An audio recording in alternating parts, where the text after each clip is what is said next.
step out of the loud, busy world for just a moment and come sit with me in the quiet glow of the past.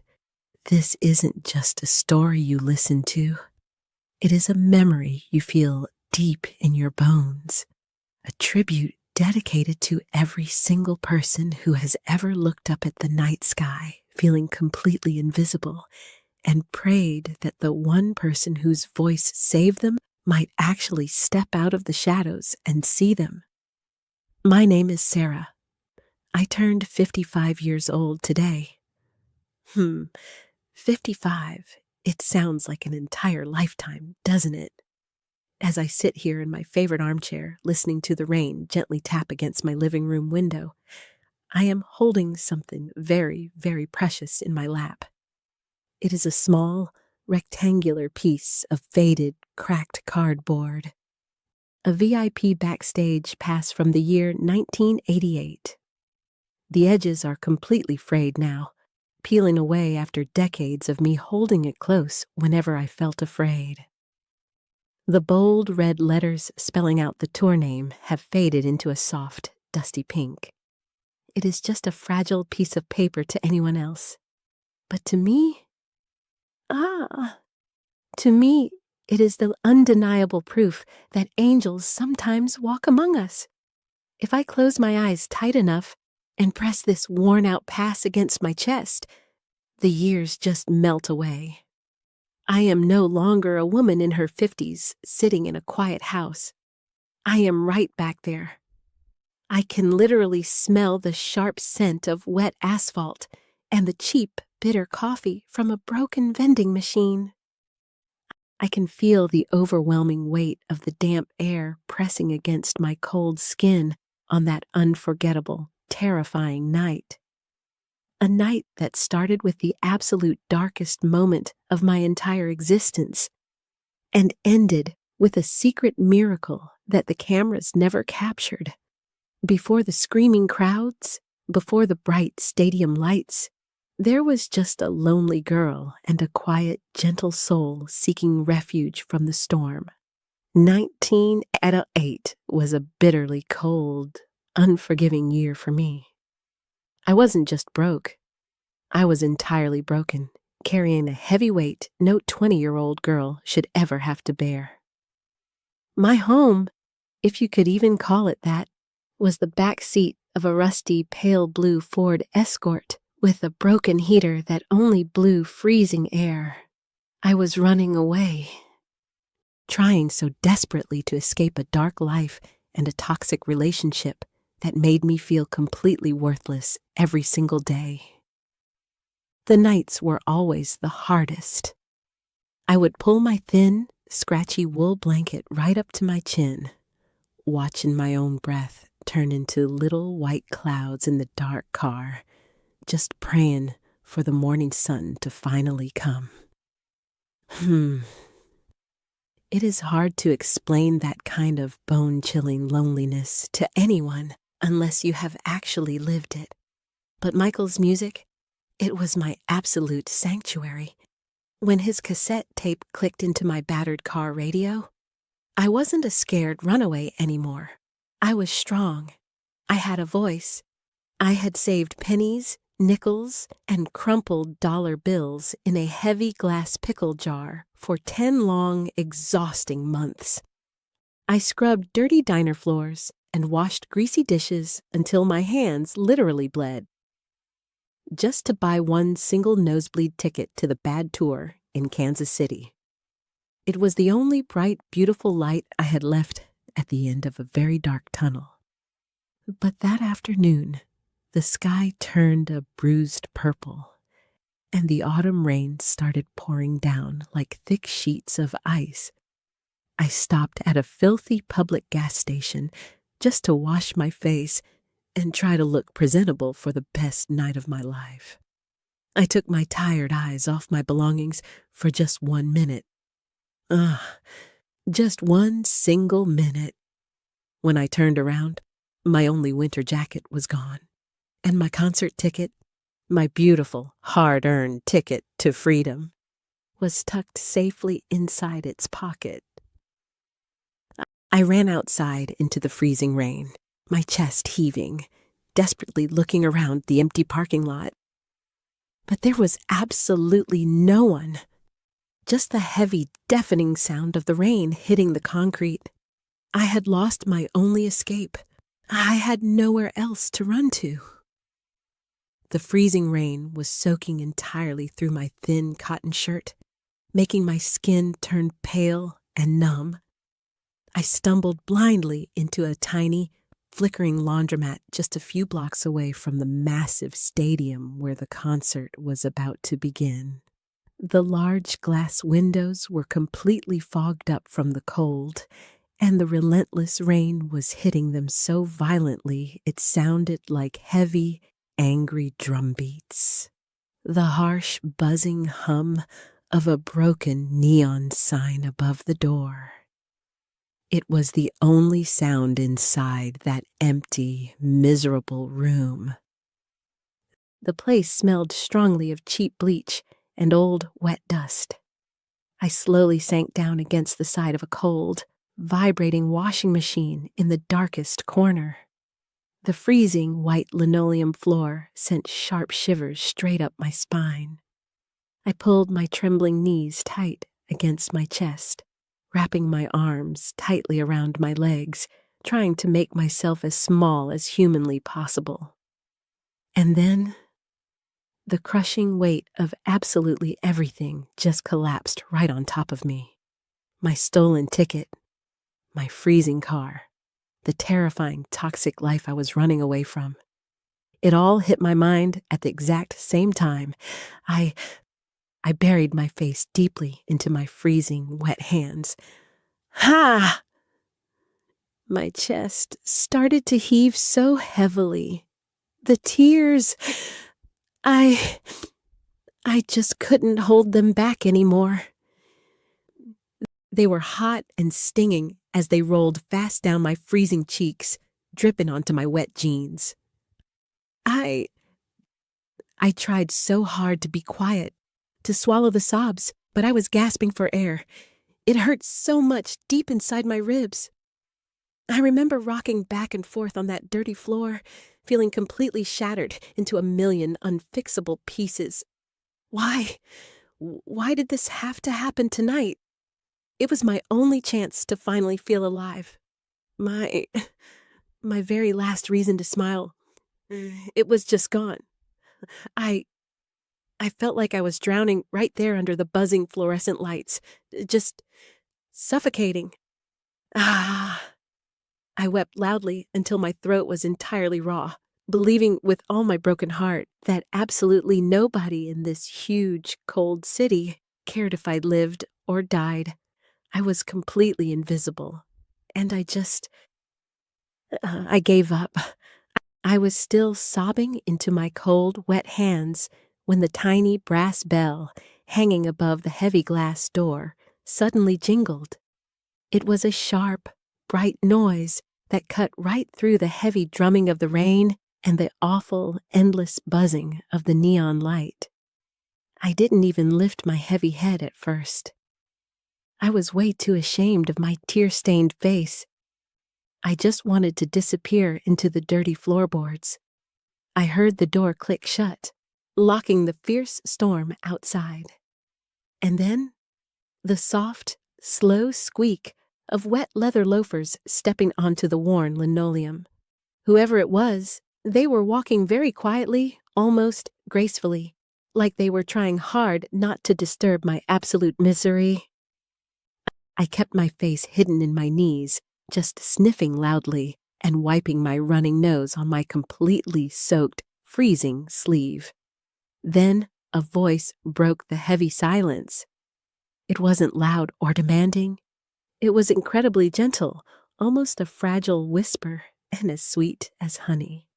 The voice politely asked if the rusty coin machine in the corner was out of order. There was something about that soft tone. Something so impossibly familiar that it made the tiny hairs on the back of my freezing neck stand straight up. I slowly dragged my swollen red eyes upward, blinking away the heavy layer of tears. A man was standing near the row of old dryers, gently shaking the cold rain off a dark, oversized coat. He was wearing a simple black fedora, pulled down very low over his face, and a plain collar pulled up high. But as he turned his head toward me, the flickering overhead light perfectly caught his eyes. Oh, those wide, deeply expressive, incredibly beautiful brown eyes. They were looking right down at my pathetic, shaking frame with such profound, genuine concern. Ah! I gasped so hard I actually choked on my own breath. I completely froze. The cold air literally vanished from my lungs. My heart started slamming against my ribs so violently, I thought it would break them.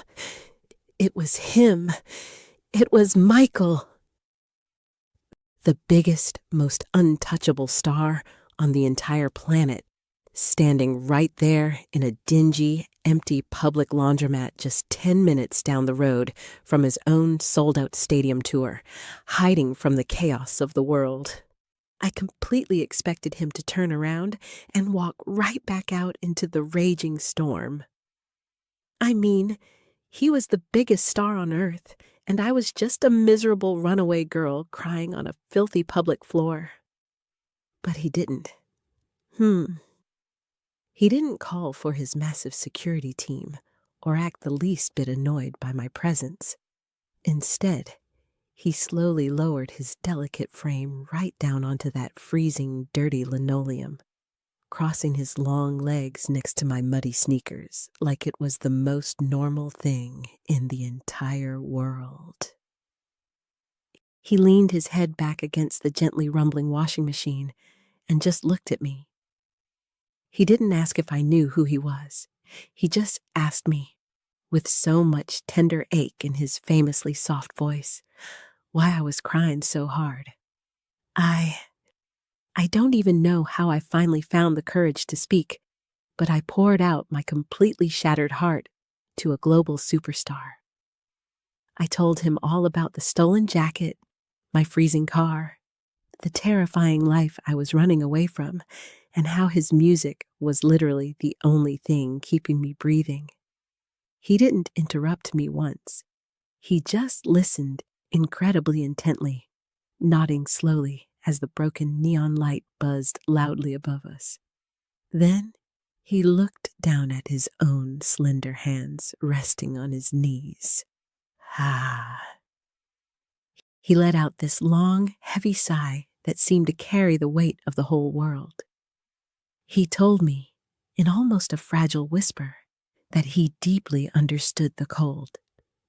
He said that sometimes you can stand on a brightly lit stage with 100,000 people screaming your name and still feel like the absolute loneliest, most invisible ghost in the room. I actually found myself laughing, a real, genuine little laugh, when he suddenly stood up and tried to buy us 2 cups of awful hot chocolate from the rusted machine in the corner. The flimsy plastic cup got completely wedged sideways, and he looked so wonderfully confused, tilting his fedora back and softly scratching his head. For those precious 20 minutes, the madness of his fame completely disappeared. There were no flashing cameras, no stadiums. Just 2 fragile, ordinary human beings, finding a tiny moment of quiet warmth while the bitter rain battered the glass outside. Suddenly, the harsh, blinding glare of heavy headlights swept across the fogged-up laundromat windows. Frantic, loud knocking started pounding fiercely on the thick glass door. His massive security team had finally found him. The quiet, magical little bubble we were hiding inside was about to violently burst. He stood up slowly, gracefully brushing the dust off his dark coat. But he didn't immediately rush out into the rain. Instead, he turned back to me, reaching deep into his inner pocket. I honestly thought he was just going to politely say goodbye and vanish forever. But he knelt right back down on that dirty floor, gently taking both of my freezing, trembling hands into his own warm palms. His touch was so incredibly steady and comforting. He looked right into my red, swollen eyes, completely ignoring the chaotic shouting outside, and told me in that soft, beautiful voice that I was entirely too strong to give up and that my life was incredibly important. He didn't just hand me a careless wad of cash to fix my broken car. No. He did something so much more profound. He pulled out a heavy laminated card on a black lanyard and slipped it right over my wet hair. His own personal all-access VIP backstage pass. Then, without any hesitation, he unbuttoned his warm, dry outer coat and draped it securely over my violently shivering shoulders. The heavy fabric smelled wonderfully of sweet vanilla and fresh rain. I couldn't even form the words to thank him. My throat was completely locked tight with fresh tears. He firmly instructed his massive bodyguards, who were now standing in the doorway, looking totally baffled, to walk me safely through the freezing storm, right past the endless lines of fans, and straight into the warm, secure arena. And he made them swear a promise.